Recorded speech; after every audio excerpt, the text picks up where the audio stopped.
So we are here in the Gemara on the Ayin Gimel, about 5 to 10 lines from the top, by the two dots, the last word on the line where it says Itmer. This Gemara is sort of a continuation to the machlokes of Abaya and Rava that we had yesterday regarding the concept of misasek. What we discussed yesterday was a case where a person cut something, he thought that it was detached from the ground, and then he ends up cutting something else. According to Rashi, that's the pshat. He ends up cutting something else which is attached to the ground. According to Tosfos, the pshat is that it turns out that what he was trying to cut was really attached to the ground. So the question is this a case of misasik? He was trying to do a malacha which is allowed. It's not a malacha, he was trying to cut something which is detached, and he ends up cutting something which is attached. Rava says potter, that's misasik. He wasn't trying to do a malacha at all. Abaye says he's chayiv. He was trying to cut. He was trying to do the action of the malacha, so he's chayiv. So the Gemara brings a similar machlokes between Abaye and Rava.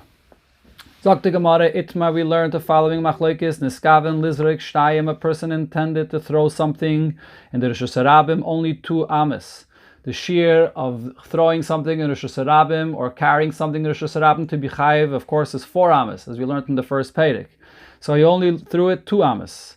V'zorak arba. His intention, that is, was to throw it 2, but he ended up throwing it far enough that it landed 4 ames away. Rava says potter. Rava says because what he intended to do is not a malacha at all, so therefore he's potter. Even if what came out was something that he did not intend, and that is a malacha, but because he didn't intend to do this, he's potter. Abaya says chayiv. So the Gemara now explains this. Rava Omar potter. Rava says the reason why this person is potter for doing this, because the Bach says he's not at all intending to throw at this distance of 4 ames to be chayiv. So when it happens, it's something that, as if it happened by itself. It's not with his intention at all. He was trying to do one thing and something else comes out. Potter. Abaye says you are chayiv, because the person is intending to throw. True, he's intending to throw less, only 2 ames, but he's intending to do the action of throwing, and therefore when it lands in 4 ames, he intended to throw. So that's enough that he intended to do the action of the malacha to be chayiv. So this is, again, very similar to the case we had before. A person intends to cut, but he thinks he's cutting something which is detached, and he ends up cutting something which is attached to the ground. Abaye says he intended to cut, and that's enough to make him chayiv. So the Gemara gives another example now. A person thinks that he's in a Rosh Hashanah, and he's carrying 4 ames, and it turns out that he's in a Rosh Hashanah. Rava says potter, he's potter because he did not intend at all to do a malacha. He thinks he's doing an action of just carrying something around in the Rosh Hashanah. Abaye says he's chayiv because he's intending to do the action of carrying, as the Gemara explains now. Rava potter, the haloi mechavan lizrika di surah. He did not have the intention to throw it the 4 ames in a Rosh Hashanah, which is forbidden. He thinks he's in Rosh Hashanah. Abaye says he's chayiv the hakam mechavan lizrika ba'alma. He is having the kavanah to throw. The action of the malacha he has the kavanah for. Although he thinks he's doing it in a permitted manner, but he has the kavanah for the action of the malacha. If it turns out that it's in the Rosh Hashanah where it's forbidden, it's going to be aser. He had the kavanah for this malacha, and he's going to be chayiv. So we have basically now 3 cases where Rava and Abaya argue about this concept that are very similar. He's having the kavanah for the action, but he's not having the kavanah for the action in a way that it would be a malacha, that it would be forbidden, whether regarding the chaytich, cutting, whether regarding dal damas in the Rosh Hashanah, where he thought he's throwing it less than the shear, or he thought that he's in a Rosh Hashanah. So why do we need the argument of Abaya and Rava in all of these cases? We need to say this machlokes of Abaye and Rava in all these cases. If we would only have the first case regarding the cutting, thinking that it's detached, and it turns out being that he's cutting something which is attached to the ground. I would say maybe only there Rava said you're potter. Why? He has absolutely no intention to cut in a way that would be forbidden. He wants to cut something which is already detached from the ground.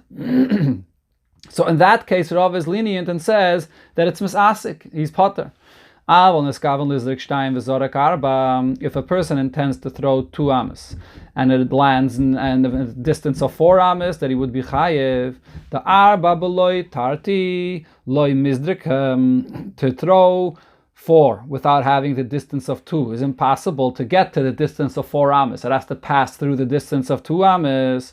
So perhaps over here he would agree to Abaye, because when it landed 4 amas, part of the intention of what he intended to do, to throw 2 amas, happened. To get to that space of 4 amas, it has to pass through the 2 amas which he intended to do. So it's not 2 completely different things, like in the case where he's cutting thinking that it's detached and he ends up cutting something which is attached. Over here, the 2 leads to the 4.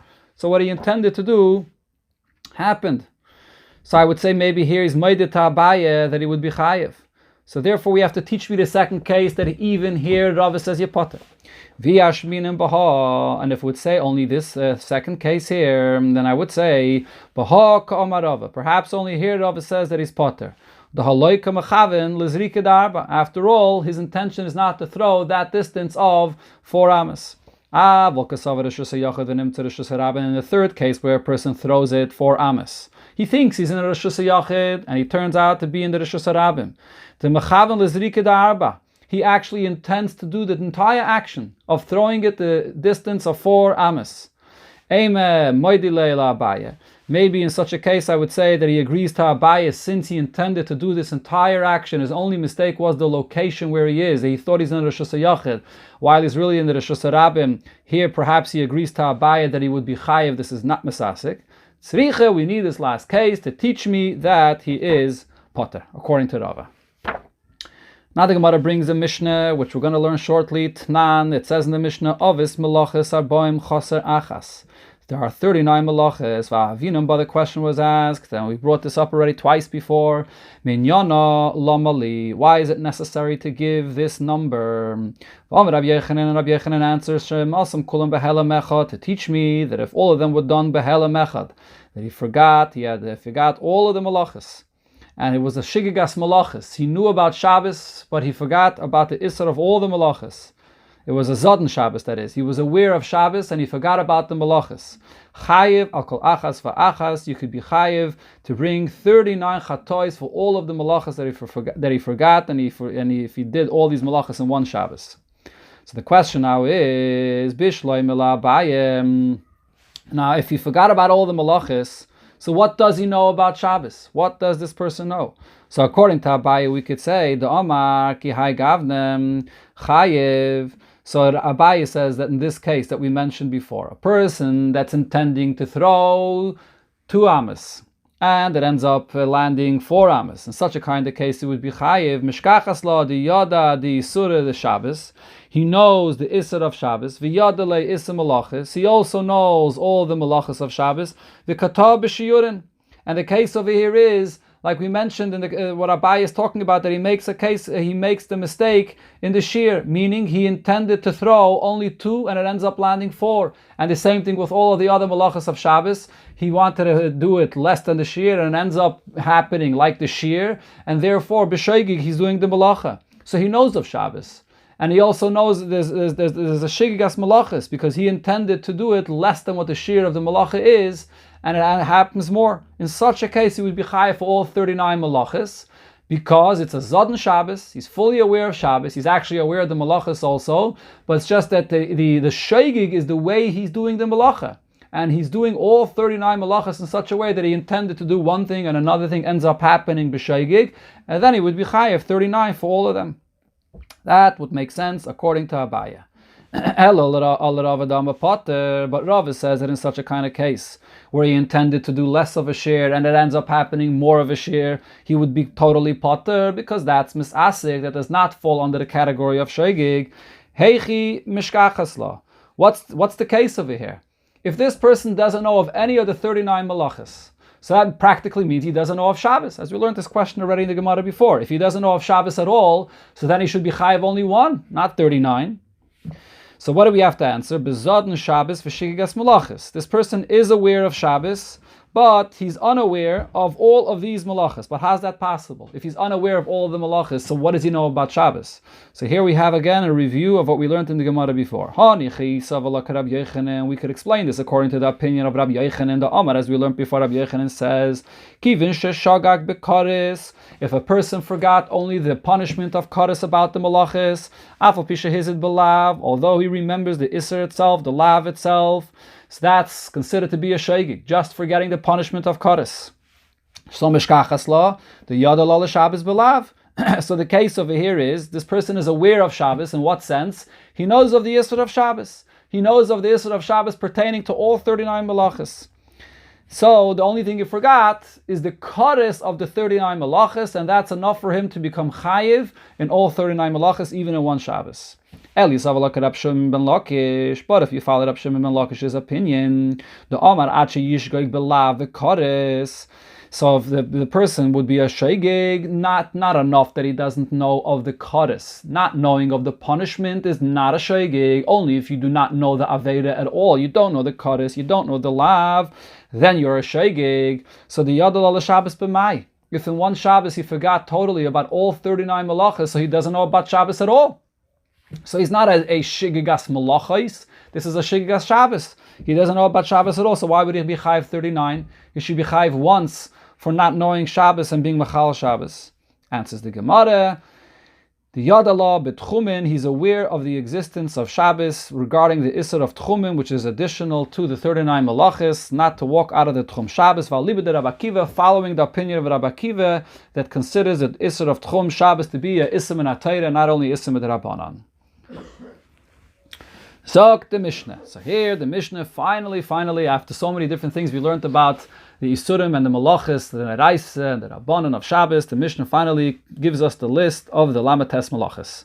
We had a Taisvus in the beginning of the Masechta that explained why the Tana began with the Malacha of Haitzah, talking about the details of a Malacha of Haitzah, and why didn't it begin right away with this Mishnah? If you remember, we learned it in the beginning of the Masechta. But here finally we come to all the 39 Malachis, and the Gemara, after the Mishnah, will explain all these 39 Malachis in detail.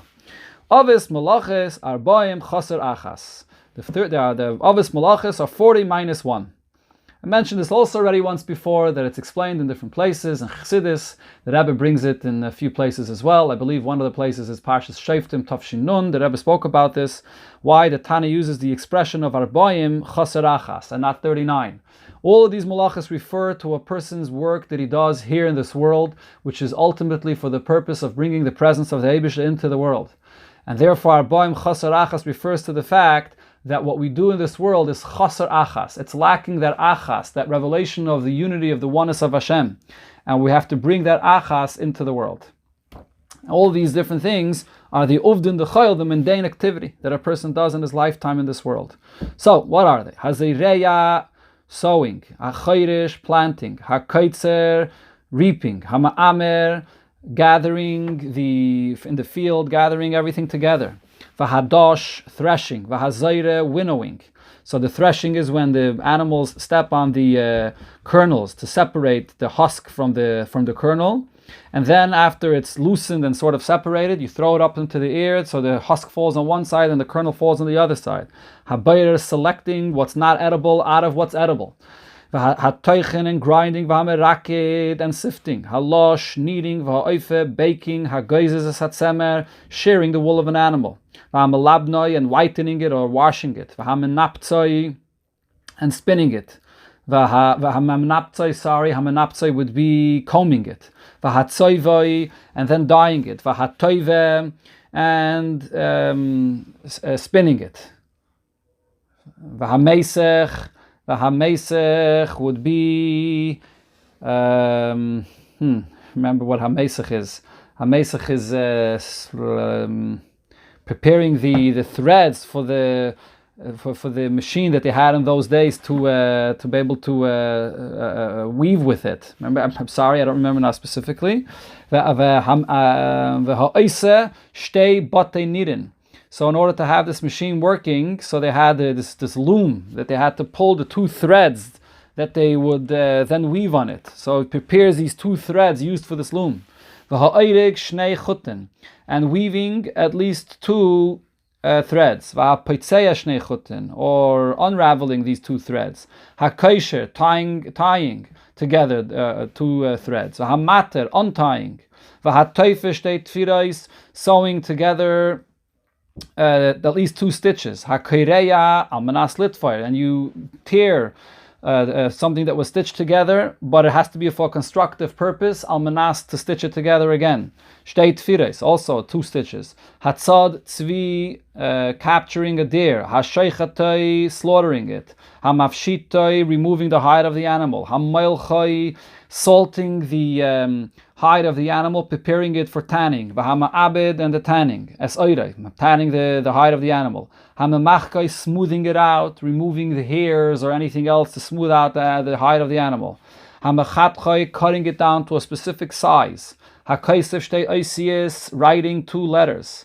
Hamoichik almanas lichtov, erasing, also for a constructive purpose, in order to write again. Shtei oisies, two letters. Habayne, building. Hasaiser, demolishing, which is also only if it's done for a constructive purpose. Hamachabe, extinguishing, also done with a constructive purpose. V'hamavir, kindling a fire. Hamake bepatish, the final blow of a hammer to finish off a vessel that was made. And finally, hamaitzi mirishos lirishos, carrying from one domain, from rishos hayachid to another rishos, to a rishos harabim, or vice versa. Harei elu avis malachas habayim chasarachas. These are the 39 malachas. Okay, so the Gemara now will explain these 39 malachas. Let's start from the beginning. First, the Gemara asks the question which we mentioned already so many times before. Minyana lamali. Why does the Tana of the Mishnah give me the number of these malachas? If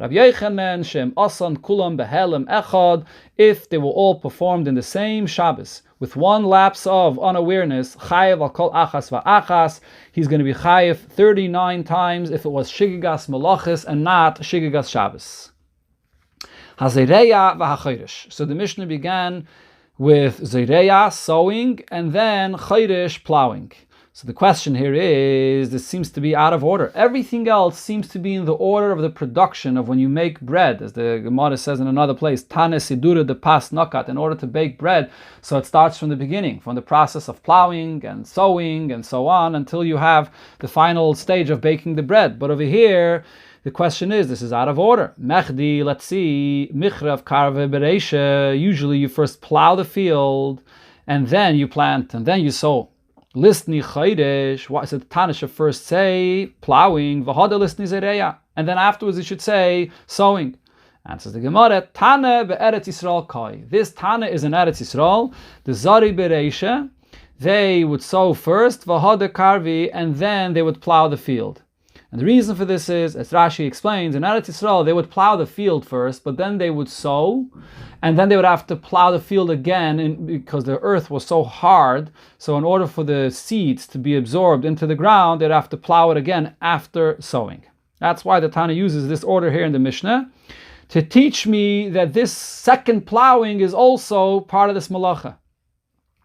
Tane, we learned in Abraisa, Hazeireya, one that sows, Vazeimer, or prunes, Vaniteya, or plants a tree, Vahamavrich, was when you bend down a branch into the ground and you put it into the ground, that it should begin growing another tree from this branch, Vahamarkiv, or grafting two branches together from two trees. Kulon melacha achasein. They're all part of this melacha, which is all for the purpose of causing the growth of whatever he's doing here, whether it's in pruning. In the case of pruning, although he's cutting a branch off, or what is he trying to do? He wants to instigate the growth and enhance the growth of the tree. So they're all part of the same malacha.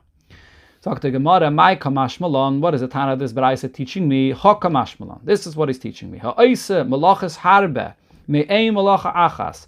If you do many malachas, but they're all really part of one and the same malacha, ein chayev ela achas. They're all going to be chayev once. So all of these here, Zereya, Zeimer, Neite, Mabrich, Markiv, it's all part of the same malacha of Zereya. And perhaps they're all ovis.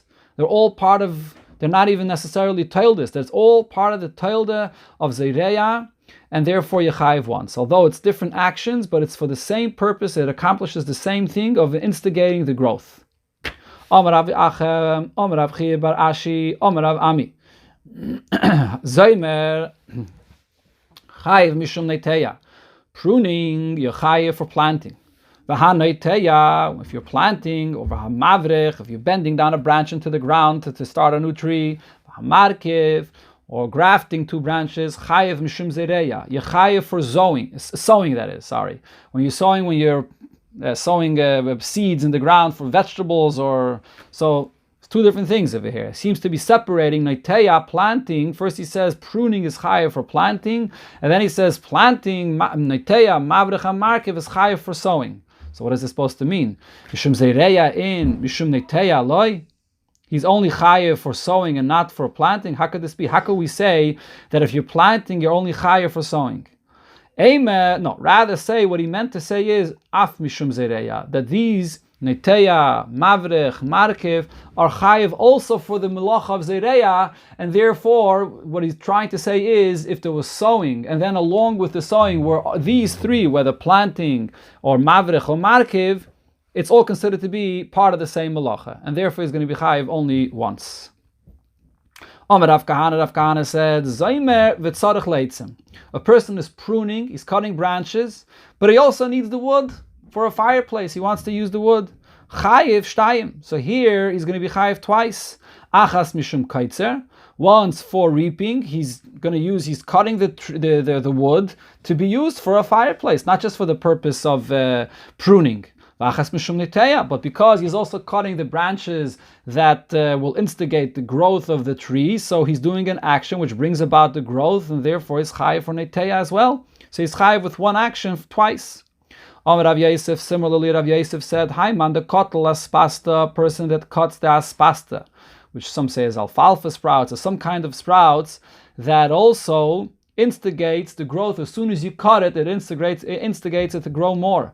Chayiv shtayim, you'll be chayiv twice. Achas mishum kaitzer, once for kaitzer, you're reaping and you're taking that to use for yourself to eat. And v'achas mishum niteya, and also because it instigates the growth, so you're chayiv for planting.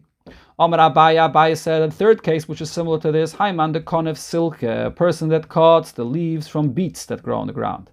Chayiv shtayim, you also chayiv twice. Achas mishum kaitzer, once for reaping, and also va'achas mishum zeireya, you're also instigating the growth of the beets that through cutting it grows better, it grows more.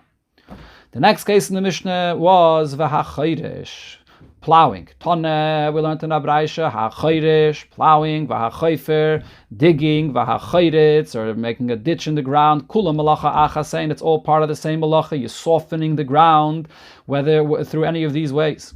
Amar Rav Sheishes, had Rav Sheishes, Haisaloi gav shushis, he had sort of a little mount in the ground, v'notla, and he removed it. Babayis, if it was in his house, chayev mishum baina, he's going to be chayev for building. He's smoothing out and leveling the ground. That's a chayev for building. Basadeh, if this is out in this field, where he levels the field and he removes a mound that's there and he softens this earth by removing it, chayev mishum chayresh. Here he's chayev for plowing. Amar Rava says, Haisalei guma utamama. In the opposite case, where there was a little ditch, a little hole in the ground, v'tamama, and he patches it up. Babayis, if it's in your house, chayev mishum baina, you're chayev for building, you're leveling the floor of your house. Basada, if it's out on the field, the Bach says, chayev mishum chayrish. Here, you're chayev, you're putting the earth into the field and you're leveling it, but the point is you're not chayev for the leveling, but for the softening of the ground over there, and by placing it into this hole, you're chayev for plowing. Omar Ababe said, ha'chayfer guma b'Shabbos, a person that digs a hole on Shabbos.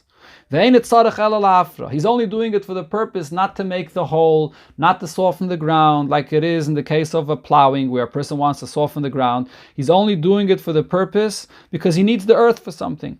Pater Allah is going to be pater. This is what's called a malacha she'eina tzricha lagufa. He's doing the actual action of the malacha, but he doesn't need it for the purpose of the malacha, which in this case would be softening the ground. He just needs the earth for some purpose. So he'll be pater. Now this is the opinion of Rab Shimon. Rab Shimon says a malacha she'eina tzricha lagufa yapater, as we had a few times before here in the Gemara.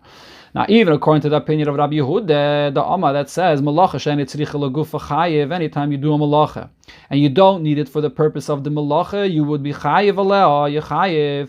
So Rabbi Yehuda would agree in this case. Han and merely when would you be chayev misakin? Mesakin, if a person is doing something for a constructive purpose. But hi, mekalkulhu. This individual, when he makes the hole in the ground, even though he's softening the earth in the ground, but he creates a hole, he's just ruining the ground that was level. So he's not creating anything constructive, he's just ruining the ground. So therefore, besides being a malacha she'eina tzricha legufa, there's a mekalkel, and therefore he would be pater, even according to Rabbi Yehuda. The next malach in the Mishnah was v'ha-koitzer, somebody that is reaping on Shabbos. Tana, we learned in a Braisa, ha-koitzer, so reaping, referring to the grain that you cut, ha-baitzer, cutting grapes. Ha-goider refers to cutting the dates, v'ha-masik, cutting olives. V'ha'oire, it refers to figs, cutting off the figs from the tree. Kulan malacha achaseh.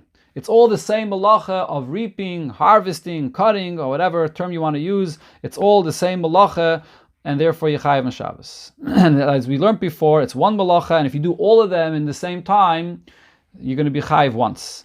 Amar Pap, hay man de shode pisa ledikla. A person threw a hard piece of earth on a date tree. He's trying to get the cluster of dates that are high up on the date tree to come down. So he throws a hard piece of earth, and good aim, and the dates come down. He'd be chayiv twice. Achas mishum tailish. One is for detaching, for taking it off from the tree. The achas mishum mefarik, and another is because of mefarik, which means that he's opening it. He's taking it out from the place that it was closed. So the mefarik is part of the malacha of dosh. Dosh is when you take the kernel that is covered by the husk and you threshing and you separate, you loosen the kernel from the husk. So the same thing over here, when you have these dates and they're attached tight together in these clusters, and you can't eat it that way, and then when you throw a piece of earth up to it, and then it opens up and it detaches from this cluster, you're doing a similar thing to dosh, mefarik, you're sort of separating it, and therefore you'll be chayiv for that as well. Rav Ashi disagrees.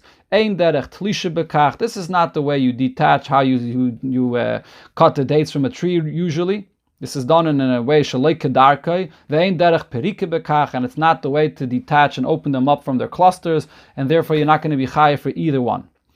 The next thing in the Mishnah was ve'hame amer, somebody that gathers together the things in the field, the wheat or whatever it is in the field. Amar Rava says we could apply this to another case. Hai man de konif milcha, a person that gathers together salt. So when they have the salt in the place that they make the salt, they take the water and they evaporate it until it creates the salt. So a person that gathers together the salt mimilchasa from this place where they make the salt, chayiv mishum amer. You also chayiv for gathering together the salt over there.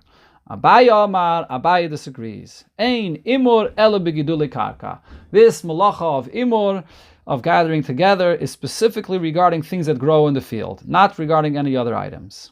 The hadosh, the last thing that we'll learn for today is the malacha of dosh, threshing.